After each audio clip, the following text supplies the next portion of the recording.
Hey guys, Mark here, and behind me is my MacBook Pro desktop setup. I've had this setup behind me for a few videos now, and a lot of you guys are asking about it, specifically about that monitor, so I figured I'd make a dedicated video for it. This is one of my favorite setups I've ever made. It's actually so comfortable that it's going to be replacing my 2019 i9 iMac for almost everything. I'll still be doing all of my heavy workloads on that desk because, let's face it, it's got a lot more power than a 13-inch MacBook Pro, but for browsing the web, watching videos, responding to emails, and just some other light tasks, this is going to be my main workstation from now on. Starting with the desk, this is the Bridgewater Solid Wood Desk by August Grove. I love the steel painted legs that make an X pattern, and the top has this beautiful wood grain that complements the darker color of my peripherals. Sitting on top of the desk is the BenQ PD3220U that BenQ sent out for review. This is a 32-inch 4K IPS panel with HDR10 support that covers 95% of the P3 color gamut and is absolutely perfect for color grading my YouTube videos. The best part about it though is that it's a Thunderbolt 3 monitor that has 85 watts of power delivery, making it the ideal monitor to pair with the 2020 13-inch MacBook Pro that I just bought. One single Thunderbolt 3 cable will charge the MacBook, send the display signal to the monitor, and give you full use of the USB Type-C and 3.0 ports that are on the back and sides of the monitor. For a MacBook that only has 2 Thunderbolt 3 ports, this is a freaking lifesaver, as it means I don't have to hang a bunch of dongles off the laptop. It's not exactly slim though. The power supply for this monitor is internal, and since it needs to be big and beefy enough to power both the monitor and the MacBook, the monitor ends up kind of looking a little chunky.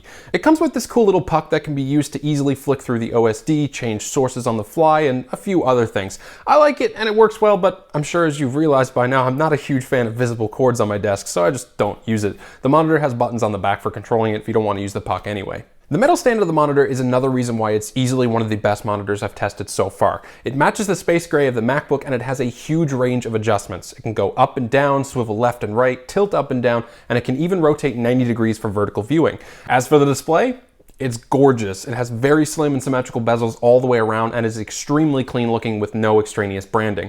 One important thing to note is that it doesn't get crazy bright with a peak brightness of around 300 nits. So if you're looking for a monitor to put in a space that's got a lot of bright light, a lot of natural light, a lot of windows, this might not be the one for you. The only other small gripe I have with it is that the built-in 2-watt speakers are pretty terrible and are more or less unusable. To counteract that last flaw, I have a set of Logitech Z207 speakers on either side. These speakers are not going to blow you away, but they're decent for how cheap they are. They lack any real amount of bass, but they really shine with dialogue, so I'm perfectly fine with using them to watch YouTube videos or some TV shows. If I do want better audio quality, I'll be using my Surface headphones too anyway. The Z207s are connected to my MacBook via Bluetooth, and like everything else on the desk, they have this space gray and graphite color scheme that matches perfectly. Next to that, I have this cheap little metal Apple Watch dock that I got on Amazon for like 15 bucks. I'll have links to all this stuff in the description down below, by the way, so if you're interested in anything here, you can check it out down there. On the top of the monitor is a BenQ screen bar, and this is not one of those necessary things you need, but it does help a lot if you're up late at night and you don't want to strain your eyes at the computer as much. It projects a beam of light onto your desk, but it avoids shining any light on the monitor itself or into your eyes. It's got a built-in sensor that automatically changes brightness and color temperature of the light with a touch of a button, and it's powered by a USB port, so I just use one of the many that's on the back of the monitor.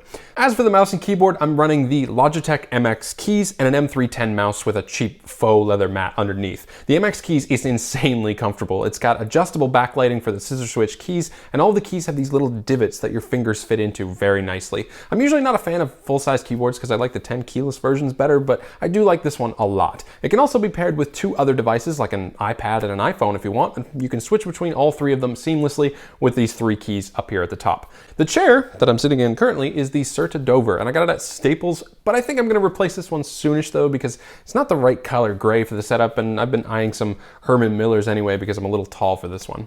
Now all this looks great, but the reason it's so clean is because I was able to mount the MacBook Pro underneath the desk with this 3D printed shelf I found on Thingiverse. It's a little rough looking, but it's completely hidden along with a Thunderbolt 3 cable underneath the desk, so it keeps everything looking very nice and tidy. You can also buy these if you don't have a 3D printer, but I didn't bother since I could make it pretty easily. If you don't want to mount your MacBook, you can just as easily lay it on top of the monitor stand, and it still looks relatively clean. I just didn't like seeing the Thunderbolt 3 cable sticking out from the side, so I put it underneath the desk. There are a couple of odds and ends that help complete the space, like the fake little bonsai trees on the desk back there or the floor standing tree to my right, but both those things I got at a local craft store, so I don't really have any links for you, unfortunately. As for the awesome studio lamp in the corner, this was handmade by a guy in India, and I'll link his Etsy page down below. And that's my MacBook desktop setup. It's pretty minimal, pretty simple, but that's how I like things to be when I need to really zone out and get some work done. If you like this video, please give it a like and subscribe to support my channel. And as always, have a great day.